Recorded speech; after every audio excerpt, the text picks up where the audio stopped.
지금도 사연을 보내면서 그때 일이 생각나서 손이 덜덜 떨리고 있습니다.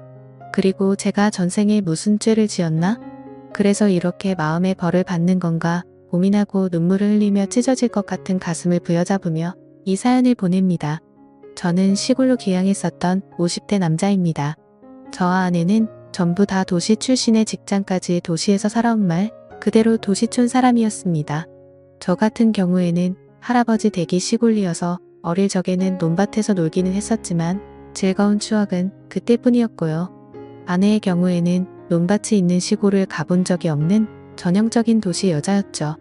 하지만 제가 사업을 하면서 돈을 많이 벌게 되었습니다. 어느 날 아버지가 오시더니 고향에 사시는 친척 어르신 중에 사정이 어려워서 집을 싸게 내놓으신 분이 계신데 너가 좀 비싼 가격에 사주면 안 되겠니? 라고 하셨습니다. 아버지의 부탁이고 제 기준에서는 비싼 가격도 아니었기 때문에 그냥 제가 그 집이랑 주변 땅을 사뒀습니다. 그때만 해도 아버지의 체면을 위해서 사둔 거지 전혀 관심은 없었습니다. 그렇게 아무 생각 없이 말하고 있고 지냈습니다.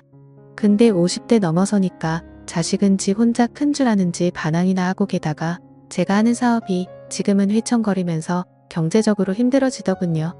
그래서 여기저기 지인들에게 부탁을 했지만 아무도 도와주질 않는 겁니다. 제가 잘 나갈 때는 간세게도 빼줄 것 같던 사람들이 그리고 제가 그토록 도와줬던 사람들이 제가 어려워지니까 안면을 싹 바꾸는데 괜히 사람이 미워지더군요. 자식이 싫어지고 사람이 미워지니까 아무래도 도시 속 사람이 두려워지니까 떠나고 싶어졌습니다. 그냥 아무도 모르는 곳에 가서 머리를 식히고 싶더군요.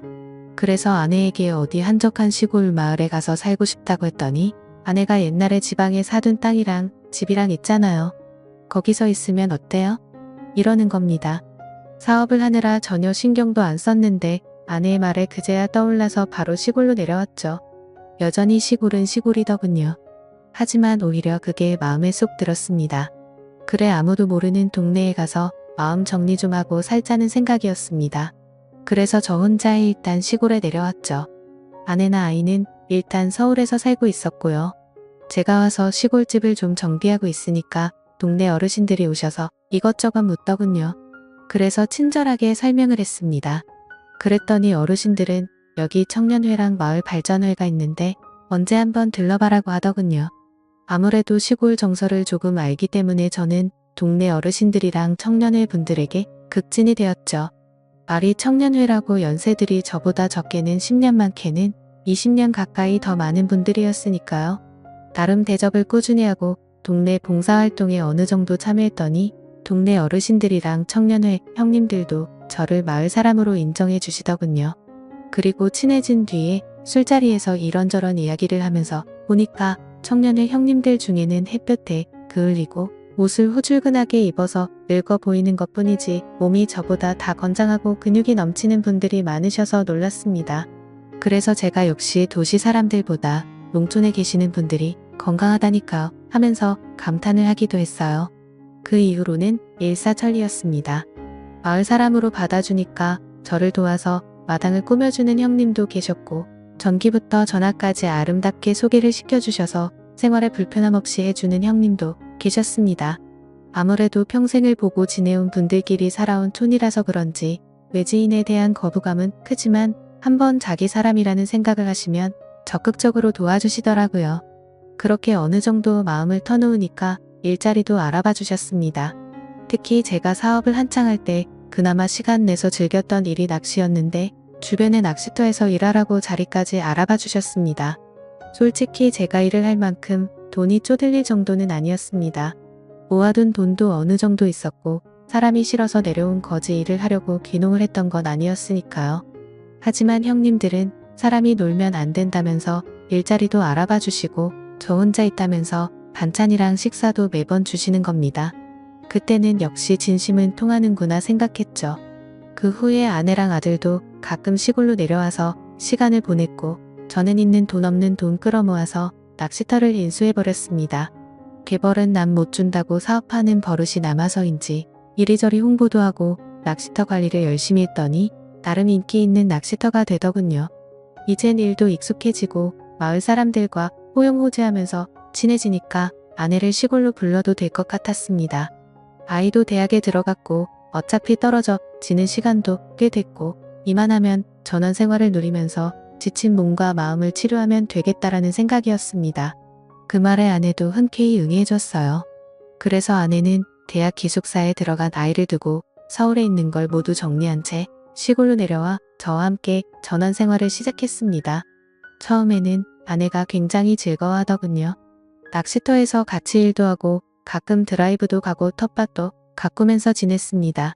매일매일이 저에게는 소중한 날들이었고 기쁨이었죠. 근데 아내는 점점 활기를 잃어가고 짜증만 내는 거예요. 아침에 낚시터 관리하는 것도 이제는 지겹다. 텃밭 가꾸는 것도 이제는 힘들다며 매일 투덜대는 겁니다. 처음에는 달래도 보고 도심지로 나가서 쇼핑도 시켜줬건만 아내의 기분은 도무지 풀릴 기분이 아니더라고요.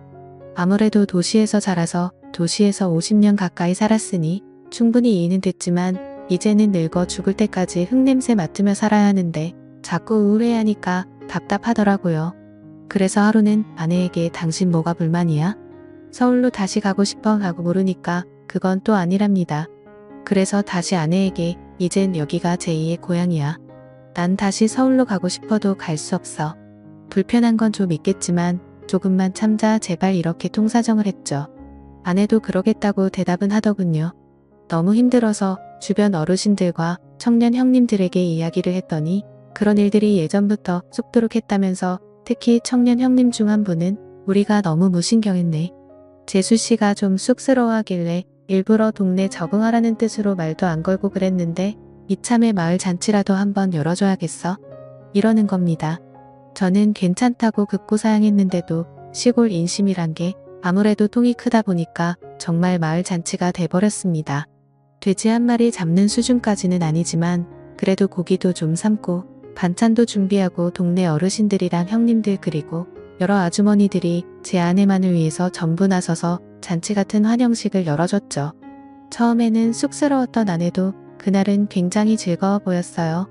술도 한잔하고 마을 사람들하고 친해지니까 아주 생기가 돌아 보였습니다. 그래서 술도 마셨겠다 기분도 묘하게 좋아져서 그런지 그날 밤에 아내랑 오랜만에 행복한 시간도 보냈습니다.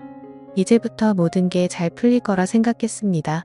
아내도 예전보다는 기운을 좀 차린 것 같았고요.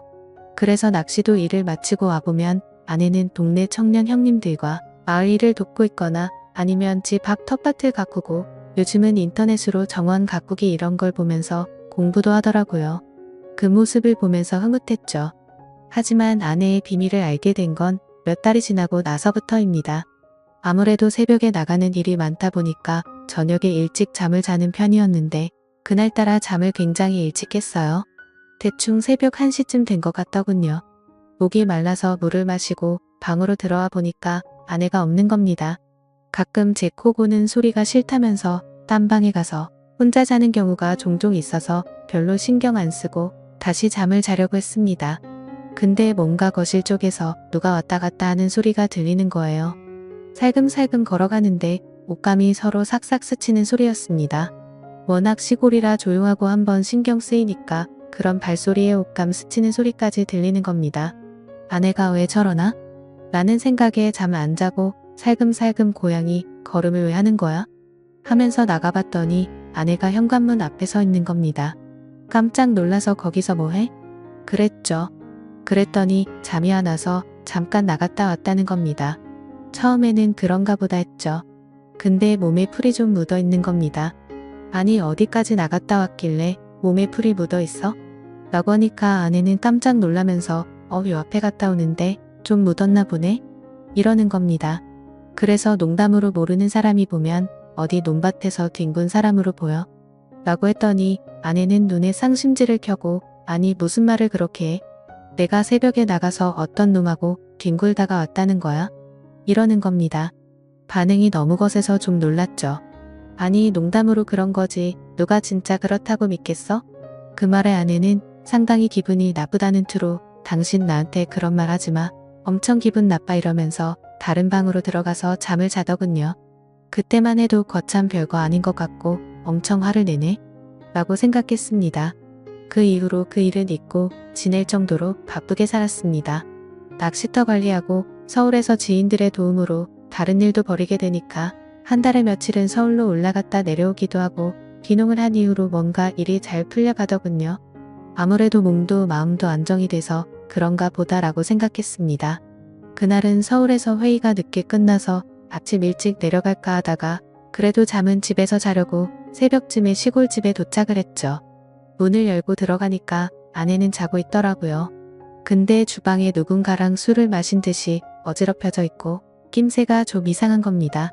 도대체 누굴 데리고 와서 술 마신 거야? 라는 생각이 들더군요. 제가 좀 깔끔을 떠는 성격이라 피곤해도 술병이랑 안주 널브러진 것은 치우고자 했거든요. 그래서 이것저것 치우는데 의자에 못 보던 열쇠 꾸러미가 있는 거예요. 보아하니까 바지 허리춤에 채우는 창고 열쇠 꾸러미였습니다. 이게 왜 여기 있지? 누구 거지? 궁금하더군요. 그래서 다음날 아침에 아내에게 열쇠 이야기를 꺼내니까 어제 청년의 형님이 오셔서 간단하게 맥주 한잔 했어. 그게 뭐 잘못됐어? 이러는 겁니다. 마을 사람이 우리 집에 올 수도 있고 맥주 한잔 나눌 수도 있겠지만 열쇠까지 떨어뜨리고 갈 정도로 정신이 없었다는 게 이상한 거죠. 농사일을 해보신 분들은 알지만 농사와 관련된 열쇠나 농기구들은 기가 막히게 챙기거든요. 그래서 열쇠 꾸러미를 들고 청년의 형님 집으로 가고 있는데 동네 할머니 한 분이 오시더니 거 요즘 한 사람 소문 안 좋아? 이러는 겁니다. 그래서 제가 무슨 말씀이시냐고 자꾸 여쭤보니까 동네 남자들하고 그렇고 그런 사이라는 소문이 있어. 마누라 간수 잘해? 라는 거예요. 이게 무슨 소리인가 싶더라고요. 동네 남자들이라니요. 그래서 계속 여쭤봐도 할머니는 본인도 그냥 노인회관에서 주워들었다는 겁니다. 남자들끼리 이번에 새로 귀농한 지 봐줌마 밤에 몰래 가면 만날 수 있다는 이야기를 술자리 안주 삼아 했다는 거예요. 순간 눈이 뒤집히더군요. 어떤 정신 나간 놈이 이런 헛소문을 퍼뜨리나? 하여 청년의 마을 남정네들을 다 잡아다가 취조를 하고 싶었는데 열쇠 꾸러미가 자꾸 마음에 걸리더군요. 그래서 청년의 형님을 찾아가서 슬쩍 떠볼 겸 이야기를 흘렸죠. 형님 아내가 열쇠 주라고 하던데요. 그 형님도 아무렇지 않은 듯이 웃으면서 열쇠를 받길래 제가 한마디 쓱 했습니다. 어제 우리 집에서 술 한잔 하셨다면서요. 술만 드신 거예요? 그랬더니 청년의 형님은 인상을 확 쓰면서 도대체 뭔 대답이 듣고 싶어서 이러냐며 집으로 돌아가는 겁니다. 뭔가 좀 캥기더군요. 평상시 같으면 이런 말에 미주알 고주알 끼어들고 설명하기 좋아하는 양반인데 정색을 하며 들어가는 폼이 아무래도 수상했습니다. 그래서 일부러 모르는 척 며칠을 보냈죠. 그 하루하루가 정말 고통스럽더라고요. 너무나도 궁금했고요. 그래도 꾹 참았습니다. 제 눈으로 증거를 찾고 싶었으니까요. 그런데 드디어 그날이 왔습니다. 그날도 새벽쯤에 자는 척 하던데 아내가 어디론가 나가더군요. 자는 척 하다가 몰래 쫓아 나가봤습니다. 청년의 형님이기만 해봐. 둘 다 아작을 내버릴 거니까 라는 생각에 뒤를 쫓아갔죠. 그런데 새벽 이슬 맞고 아내가 찾아간 곳은 논밭 근처에 있는 허름한 비닐하우스였습니다. 농사를 짓는 곳은 아니고 마을 공용 창고같이 농기구를 저장해 놓고 쉬는 공간으로 활용을 하는 곳이었거든요. 순간 망치로 머리를 맞은 기분이더라고요. 그래서 몰래 안을 들어가서 안쪽을 봤습니다. 누굴까? 어떤 놈일까? 궁금하기도 하고 막상 보면 열받을 것 같아서 두렵기도 하고 손이 부르르 떨렸지만 안을 들여다봤죠. 그런데 세상에나 청년의 형님이 아닌 다른 형님인 겁니다. 이건 또 뭔가 싶더라고요. 둘은 이미 더러운 짓을 벌이기 시작했더군요. 차마 그 소리를 듣고 싶지도 않고 이제는 끝내려는 마음에 확 덮쳐버렸습니다. 깜짝 놀란 아내와 그 형님은 손발이 되게 빠르더군요. 언제부터 이랬냐며 제가 화를 막 내니까 갑자기 그 형님 입에서 더 충격적인 말이 튀어나왔습니다. 난 오늘이 처음이고 다른 사람들을 몇 번 만났어. 이건 또 무슨 소리인가? 머리가 띵하더군요. 아내는 여보, 지금 이 사람이 정신 나가서 헛소리하는 거야. 믿지 마. 라고 하더니 나중에는 살려달라고 빌고 나중에는 낙에 받쳐서 맘대로 해. 하면서 드러눕더군요. 하지만 계속 소리를 지르고 난리를 쳤더니 끝내 몇 군데 집을 가리키는 겁니다. 그 새벽에 그 집 문을 발로 차고 들어가서 우리 마누라 건든 놈들 나오라고. 큰 소리를 쳤습니다. 동네가 난리가 났죠. 알고 보니 마을에 체격 좋고 힘 좀 쓴다는데 6놈 그리고 물론 청년회 형님도 껴 있었습니다. 마을 남정네들 대 6놈이 마누라랑 놀아댔다더군요. 하늘이 무너지는 기분이었습니다.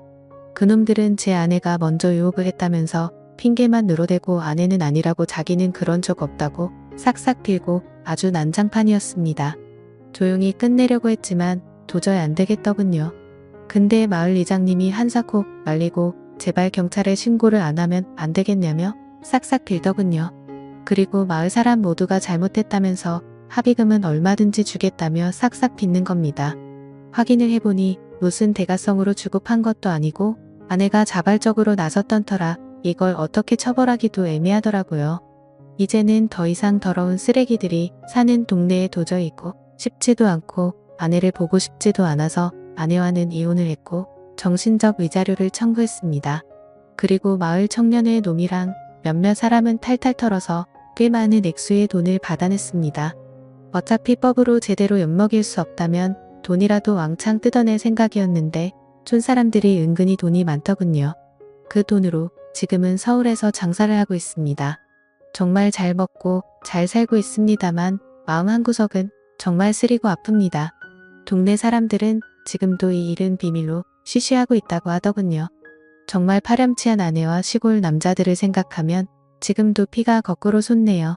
저의 긴 글을 읽어주셔서 감사합니다.